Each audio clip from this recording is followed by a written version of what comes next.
This channel does not promote any violent, harmful, or illegal activities. All content provided by this channel is meant for an educational purpose only. Top quality और consistent performance के लिए सिर्फ silver pumps नाम याद रखना। আরও বিভাগে কসবাকাণ্ডে ধৃত মনোজিৎ আর তার সাঙ্গপাঙ্গরা অমানুষ। মনোজিতের বিরুদ্ধে এবার অপহরণের ধারাও যুক্ত হচ্ছে। নির্যাতিতাকে আটকে রাখার অভিযোগের ভিত্তিতেই অপহরণের ধারা। মনোজিতের বিরুদ্ধে নতুন 6টি ধারা যোগ করল পুলিশ। নতুন 6টি ধারার মধ্যে 3টেই জামিন অযোগ্য। আদালতের অনুমতি পেয়েই নতুন 6টি ধারা যুক্ত করল পুলিশ। আদালতে জমা দেওয়া নথিতে মনোজিতকে প্রভাবশালী এই তকমা দেওয়া হয়েছে। অভিযুক্তরা পরস্পর বিরোধী বয়ান দিয়ে তদন্ত বিভ্রান্ত করছে। মনোজিতের বিরুদ্ধে বিস্ফোরক অভিযোগ তদন্তকারী অফিসারদের। অত্যন্ত গুরুত্বপূর্ণ এই আপডেট আপনাদের দিচ্ছি। এবার অপহরণের ধারা যুক্ত করল পুলিশ। আদালতের কাছে অনুমতি পেয়ে 6টি ধারা যোগ করেছে পুলিশ। তার মধ্যে এই অপহরণের ধারাও যোগ করা হয়েছে। খুব উল্লেখযোগ্য বিষয়, মনোজিতকে প্রভাবশালী তকমাও দেওয়া হয়েছে। অভিযুক্তরা পরস্পর বিরোধী বয়ান দিয়ে তদন্তকে বিভ্রান্ত করছে। মনোজিতের বিরুদ্ধে বিস্ফোরক এই অভিযোগ তদন্তকারী অফিসারদের।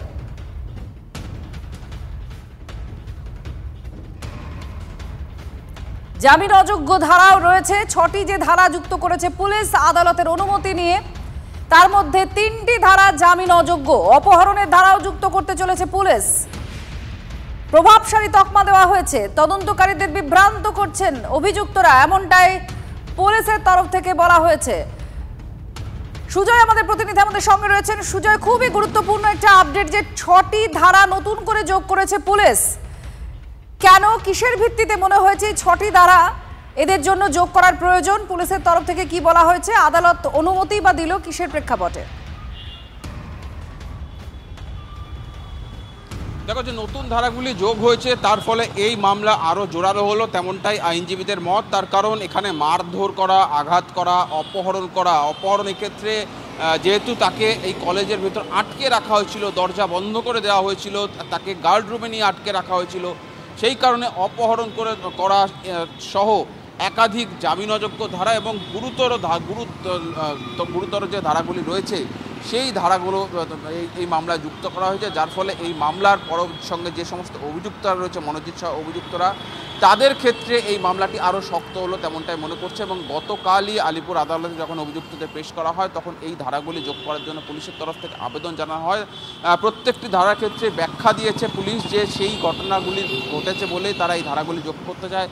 মারধর করা, আঘাত করা, আটকে রাখা, জোরপূর্বক আটকে রাখা, এই সংক্রান্ত ধারাগুলি যুক্ত করা হয়েছে। তার মধ্যে সবথেকে গুরুতর হলো অপহরণের ধারা, যেক্ষেত্রে প্রথম থেকেই আইনজীবীদের একাংশ প্রশ্ন তুলছিল যে কেন অপহরণের ধারা যুক্ত করা হয়নি। তদন্ত করে পুলিশ যখন বিভিন্ন তথ্য প্রমাণ এবং পারিপার্শ্বিক তথ্য প্রমাণ, ডিজিটাল এভিডেন্স, নির্যাতিতার বয়ান, সেগুলির যখন প্রত্যেকটা মিল খুঁজে পায় তখনই এই ধারা যোগ করা হয়। তার কারণ তাকে আটকে রাখা হয়েছিল, সেই সমস্ত প্রাথমিক তথ্য প্রমাণ সামনে এসে গিয়েছে। আরো একটা বিষয়, পুলিশ যেটা নথি জমা দিয়েছে আদালতে সেখানে প্রভাবশালী তকমা দেওয়া হয়েছে। আমরা এই দুর্নীতি সংক্রান্ত যে সমস্ত মামলায় দেখেছি তৃণমূলের একাধিক বিধায়ক বা মন্ত্রী পর্যন্ত যারা এখনো বিচারাধীন রয়েছেন, জেলবন্দি রয়েছেন, তাদের ক্ষেত্রে এই প্রভাবশালী তকমাটা খুব গুরুতর হয়ে দাঁড়িয়েছে। তারা অনেকেই জামিন পেতে সমস্যা পড়েছেন, বারবার বলা হয়েছে এই তকমার জন্য। তো এক্ষেত্রে এটা কতটা গুরুত্বপূর্ণ হতে পারে? দেখো, অবশ্যই এই মনোজিৎ তার প্রভাব যে খাটাতো এবং ঘটনাতেও সে প্রভাব খাটিয়েছে, সে নির্যাতিতাকে ভয় দেখিয়েছে, সে গার্ডকে ভয় দেখিয়েছে, সে প্রভাব খাটিয়েছে, সেই অভিযোগগুলি তো সামনেই এসছে। তাই সেই কারণেই এই মামলার ক্ষেত্রে যে রিমান্ড লেটার, অর্থাৎ যেটাকে দেখিয়ে পুলিশ নিজেদের হেফাজতে চায় অভিযুক্তকে, যেখানে ঘটনা সংক্রান্ত একটা বিবরণ থাকে পুলিশের তরফ থেকে বা তদন্তকারী সংস্থার তরফ থেকে, সেখানে এই শব্দটি উল্লেখ করা হয়েছে যে ইনফ্লুয়েন্সিয়াল পারসন।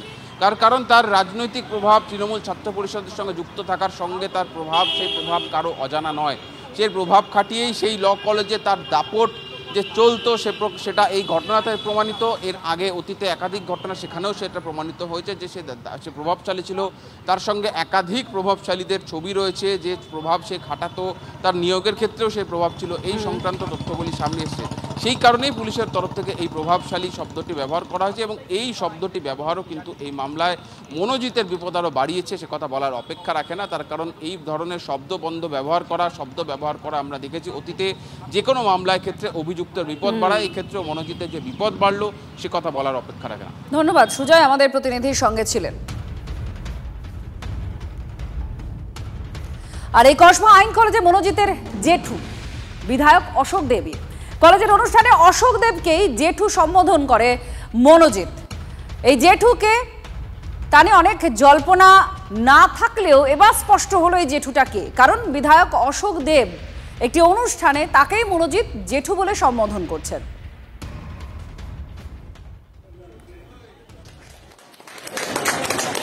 আমরা জেঠু কাকে কিছু একটু বলার জন্য অনুরোধ করছি।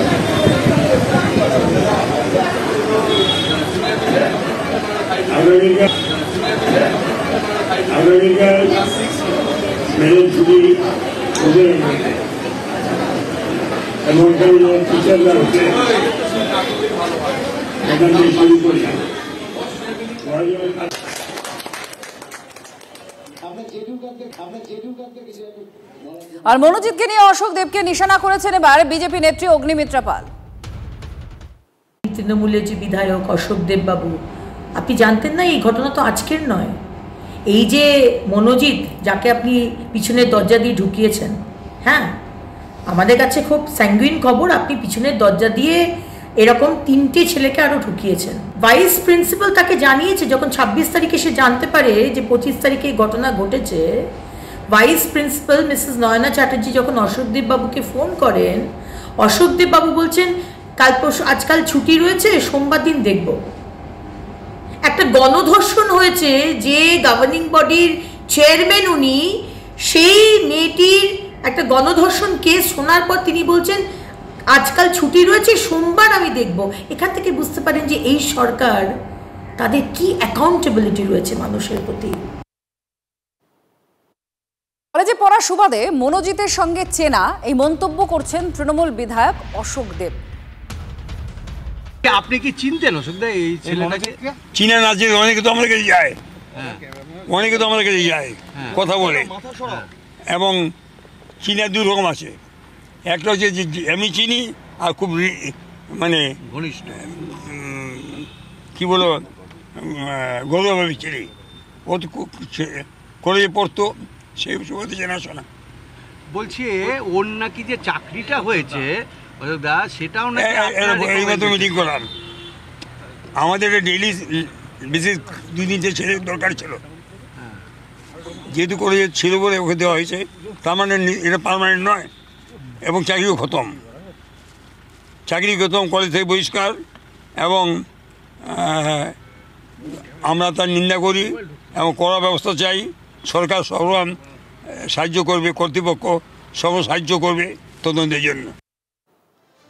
অশোক দেবকে জেঠু বলতেন, আপনারা শুনলেন সেই ভিডিও যেটা ভাইরাল হয়েছে। অশোক দেব বলছেন চেনা জানা ছিল, কলেজে ছিল, তাই পুলিশ তার খাতায় নথিতে বলছে প্রভাবশালী, যেটা আদালতে জমা দিয়েছে। খুব গুরুত্বপূর্ণ একটা শব্দ এই প্রভাবশালী। আর সেখানেই তৃণমূলের সঙ্গে মনোজিৎ মিশ্রের কোনো যোগ নেই, একথা বলছেন স্পিকার বিমান বন্দ্যোপাধ্যায়। মনোজিৎ সকলের সঙ্গে ছবি রয়েছে তৃণমূলের, আসলে অনেকে চেনেই না ওকে। আমার তো মনে হয় অনেকে চেনেই না, হয়তো মিছিলে হাঁটছে, পাশে গিয়ে দাঁড়িয়ে গেছে। এই ক্যামেরাম্যানদের দেখলে পরে ওদের ভিড় বাড়ে, হয়তো ক্যামেরাম্যানদের দেখে পাশে গিয়ে দাঁড়িয়ে গেছে, হতে পারে। আমার মনে হয় না যে চন্দ্রিমার সঙ্গে সেরকমভাবে কোনোদিন কোনো পরিচয় ছিল। ওই চন্দ্রিমা যেহেতু মিছিল করেছে, মিছিলের পাশে গিয়ে দাঁড়িয়ে গেছে। বিজেপির তরফ থেকে এটা অভিযোগ করা হচ্ছে যে অশোক দেব সবটা জানতেন। এটা আমি বলতে পারবো না, তবে আমার বিশ্বাস হয় না অশোক দেব এটাকে কোনো প্রশ্রয় দেবে এই ধরনের ঘটনাকে। অশোক দেব সেই ধরনের লোক না। গভর্নিং বডিতে অশোক দেব রয়েছেন, এখন গভর্নিং বডির কী সিদ্ধান্ত সেটা আমি বলতে পারবো না। অশোক দেব চাকরি দিয়েছে এটা তো ঠিক না, গভর্নিং বডির সিদ্ধান্ত হবে। আমাদের যে কলেজ অ্যাডমিনিস্ট্রেশন আরও কঠিন হওয়া উচিত, কঠোর হওয়া উচিত, এটা আমি মনে করি। আমাদের এক্স স্টুডেন্টস যারা রয়েছে তারা অনুমতি নিয়ে ঢুকতে নিশ্চয়ই পারে, তারা কিন্তু অনুমতি নিয়ে ঢুকতে হবে। আর একেই হয়তো বলে পেঁয়াজ, কারণ সবাই বলছেন কেউ চেনে না মনোজিৎকে। কিন্তু মনোজিতের কীর্তি যারা জানতেন তারা বলছেন সবাই চিনত, সবাই জানতো।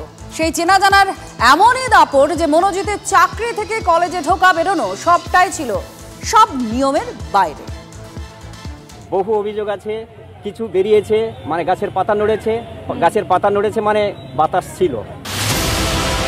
কসবা ল কলেজে ধর্ষণকাণ্ডে অভিযুক্ত মনোজিৎ মিশ্রর বিরুদ্ধে ভুরি ভুরি অভিযোগ, তার নিয়োগেও বেনিয়মের অভিযোগ। সাউথ ক্যালকাটা ল কলেজে 8 মাস আগে অস্থায়ী কর্মীর চাকরি পায় মনোজিৎ। নিয়োগের জন্য 8 সদস্যের গভর্নিং বডির বৈঠকে মনোজিতের পক্ষে ভোট পড়ে 4টি।